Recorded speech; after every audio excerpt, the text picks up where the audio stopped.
The 2026 BET Awards show they got Druski. What Druski just did at the BET Awards proves the industry has officially brought him in. Illuminati. This year's show has to be one of the most blatant and obvious productions yet. The networks were pretty open with what they were doing. Today, we're breaking it all down, from the true meaning of T.I.'s King of the South performance to Druski's onstage antics, which went way too far. Oh, like the imagery of these award shows lately has been very questionable. By the end of this video, you will see exactly what the BET Awards were trying to tell us. The BET Awards have always been one of the award shows the industry uses for its major symbolic events. They love having the fans participate in these broadcasts to amplify their agenda. Like, that just looks that demonic. Using the energy of the crowd. Another thing they use this show for is to announce their new chosen star to the world, the person the industry has selected to be the next up. This year's award was no different, as this is exactly what we saw.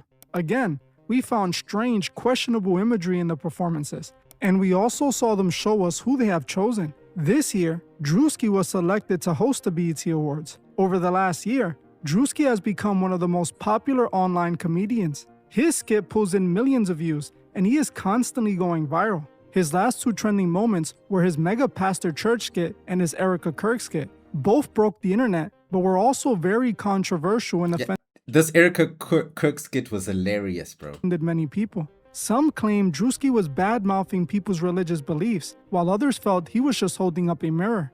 I actually covered that skit, and I agree that Druski was just imitating the biggest figures in the prosperity gospel. I felt that people were honestly mad at the wrong person. While Druski was joking on these pastors, he was only able to do it because of their actions. While I defended the skit for that purpose, I cannot defend what he did at the BET Awards. There is something about doing that skit during the BET Awards that feels so wrong to me. In a Gucci shoot. A Gucci suit. Especially when you consider the rest of the show's imagery. While Druski was hosting the show, he was also performing his skits in between. He had a few funny moments, like when he parodied Jay-Z's Roots freestyle from earlier this year. He popped out with an afro wig and glasses and looked like a chubby Jay-Z. It was spot on. He also did his Coulda Been Records live during the show, which people found funny. All of this was expected, but what felt wrong was that he started the show with the Mega Church skit. Druski literally opens the BET Awards by ascending on wires hovering over the crowd. I mean, it kind of makes sense. It's the best way to enter, right? Like, you can't just fly around on wires during the show. It would just not really make sense that much unless you're a singer like Chris Brown or something. But yeah, anyway. He's doing his mega church impression and starts talking about walking on the blood of Jesus and impregnating other celebrities with the word of Jesus. This rubbed me the wrong way. Now, you may be asking, if I did not have a problem when he first did the skit, why do I have a problem with it now? I am not being hypocritical, but the fact is, this environment changes everything. When I did my video on Druski, I was not justifying what he did. At the end of the day, he was making fun of people's beliefs, which is wrong. But my point was, he was only able to do it because of the bad actors who used the church for their own nefarious reasons. We should not be mad at the man holding up the mirror, but those whose reflection we see in it. Now, when you do that same skit at the BET Awards, where everything is already so blatantly against those beliefs, it no longer feels like a mirror, but a direct mockery. Whether BET requested that specific skit or not, the effect is the same. The show opened on church mockery. Why else would they open the award show with the mega church routine? Out of all the skits he's done, that's the one they wanted him to open the broadcast with. Award show segments like this are typically planned in advance between talent and production. Druski is told what is expected from him. So think about it, out of all the skits he could have done, why did they have him do this one, where he just so happened to be using Jesus as a joke? Some would look at this and say, this shows what the industry represents at the end of the day. They are always using these massive broadcasts to push things like this. Now, this also tells us something very important. The industry has officially brought Druski in. They have him doing things like this on one of their biggest stages. This shows us who the industry is putting front and center right now. It's The Rock! Now, don't get it confused. Druski has been in those rooms for a while now. You don't make it to that level without some powerful networking. But the fact that they chose him to host the BET Awards and that they had him do this specific skit points to him being the chosen face for this season. Bro, Druski's so flexible, bro. Pause. Like, this guy's too flexible for his size, bro. He is the one they're using to lead the award ceremony. But when you place that Druski skit next to the T.I. performance, you see exactly why it changes everything. Once again, Shout we out see King. the same visual symbolic tropes that have become expected from these award shows. All these award shows, it's always fire, flames, red imagery, just weird, like demonic. It's like you're in hell, bro. It's always so fiery and it's just like, ooh, it gives me weird vibes. Like dark red lighting with flames and very specific visual Look imagery. at even the words on the floor and all these things. It's just To an average person who doesn't really examine the themes on display, they see a grand performance by a South hip-hop legend. But to anyone who understands the language of symbols, you instantly see a complete different story. Look at all the the set was symbolism. called the King of the South performance. What's that? T.I. performed some of his biggest hits. Did you see that compass? There was a compass here. Look there. Hey, bro, this is all masonry stuff, bro. The set was called the King of the South performance. T.I. performed some of his biggest hits while his son made a guest appearance. But, just like always, we can spot certain imagery that tells us something else entirely. First, let's talk about the symbolism of the king and the crown. The crown and the entire king label ties back to King Solomon. In many ancient traditions, King Solomon is seen as a symbol of the ultimate builder. Some groups built their entire ideology around King Solomon's teaching and becoming the great master builder. They incorporate building tools to their symbols to represent this. While Solomon built the temple for God, these groups use his symbol for building their own inner temple. Those who study this think that by mastering this technique, they can reshape their own reality and in turn affect reality itself. Essentially, they become the architects of their own temples. They often use symbols like the square and compasses to represent this imagery. But are we not the architects of our own reality? That is true though, you know? If we look at T.I.'s performance, it appears these symbols could have been incorporated for this very reason. Look at this still from the broadcast. T.I. is standing inside a squared circle. Inside that squared circle, we see the words King of the South. This is all connected to this symbol here, known as the symbol of the magnum opus. It is a symbol tied to these beliefs surrounding King Solomon. The meaning of this symbol is a person who has become an ultimate builder and achieved the magnum opus. They have become the king of their own temple. We can also find plenty of black and white imagery, which again ties back to this entire idea. Look at how they show T.I. He is performing in the middle of a glowing circle that is on the floor. When you combine all that imagery together, you cannot unsee it. I love how it says business. Like, this is just business. This is part of the game, man. Now, if you pay attention to the stage at this very moment, you can see they incorporated similar imagery into the set design. Pay attention, because the imagery tells the story openly. We have T.I. sitting in the middle of the squared circle.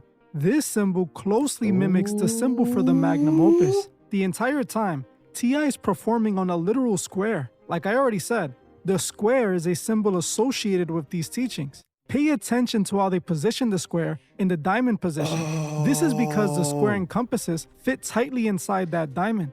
If you look at this moment here, T.I. is literally performing over what seems to be the symbol known as the Seal of Solomon. We can also see that behind them, they show this text on the Jumbotron. Now, I don't know why it's there. If you guys have any theories, let me know below. I found it very interesting they included that phrase. Now, my interpretation of the rest of this imagery is that they're presenting T.I. as a King Solomon archetype, a man who has completed the magnum opus and has risen to the level of a master builder. It can be interpreted as a man who built his own temple following these teachings. Now I can't unsee the stage. It just, oh my God. That is exactly why they have him coming down on the crown down to the square. Why he performs on the symbol that represents the magnum opus. I think it's quite telling that BET used this specific imagery during his performance. You might argue that they could have been using this imagery for another reason. The crown can simply represent that he is the king of the South. This is all just too coincidental. Bro, nah. Has always referred to himself as the king. So they know what they're doing. Be true. No, they know what they're doing. That same imagery also has a secondary symbolic meaning. Considering the observable influence the esoteric has had on the industries, to me, it is easy to believe they use these symbols for more than one meaning. Yeah, because my thing is, how could they all be happening at once? How could all the symbolism just all be just magically at one moment, just showing all at once? Oh no, it just happened like that. Nah, bro, these things are planned. This is a presentation. Person sees only the surface level understanding. It is a crown and he is a king. while others who understand the deeper meaning see a grand magnum opus transformation.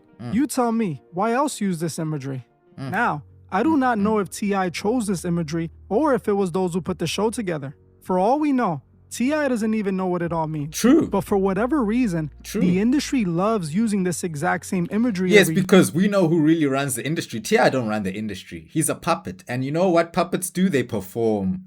They don't know what's going on. They're just performing. Year. I covered the BET Awards over the last few years, and we saw the exact same things. Last year, they had gospel artist Kirk Franklin being humiliated by Kevin Hart on stage. Again, it had that same mock the church energy, just like we saw with Druski this year. Then we had that strange dark performance with Taraji P. Henson that everyone agrees was just scary. The year before that, remember the Lady Gaga performance, that wicker thing? Oh, that was weird. It was Will Smith, and just like we see with T.I., he was utilizing the exact same imagery. Will Smith was performing in the circle with the flames and all the bells and whistles. This has become common imagery for these shows. Lately, who knows? Especially. Maybe the stars do not know what it all means, and they just show up for the promo or the paycheck. But usually, I still think it's quite interesting that every time, it is exactly the same. When you step back and look at the entire broadcast, it all starts to connect.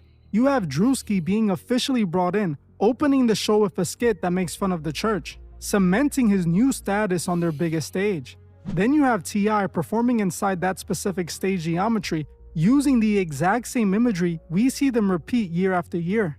I told you what I think it means. Now I want to know what you guys think. Do you feel like the industry finally officially brought Druski in? What do you think about all this imagery coming from these? Well, I think it's more so what he's talking about. I don't necessarily think all the time that the stars themselves are involved, right? I think that sometimes, you know, the people behind the scenes, the people calling the shots, the people actually who run this thing, who are paying the bills, you know, those are the people who want this imagery. And they just say, hey, we're going to pay you, pull up, do your performance. And then they put their own imagery there. That's what they do, bro. You got to understand, the people who really have power don't show their faces. They show their symbolism. They send their puppets out there to show their symbolism for them.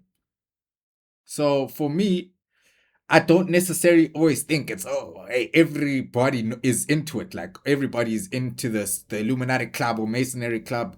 No, I don't think it's like that in the industry. But I do believe there is a segment.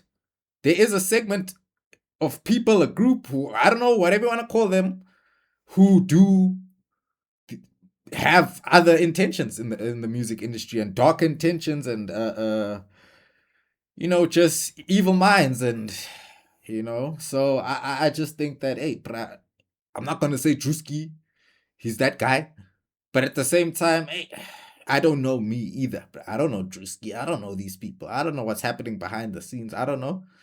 So just me, I just keep my my spiritual alarm on, and I keep moving, bro.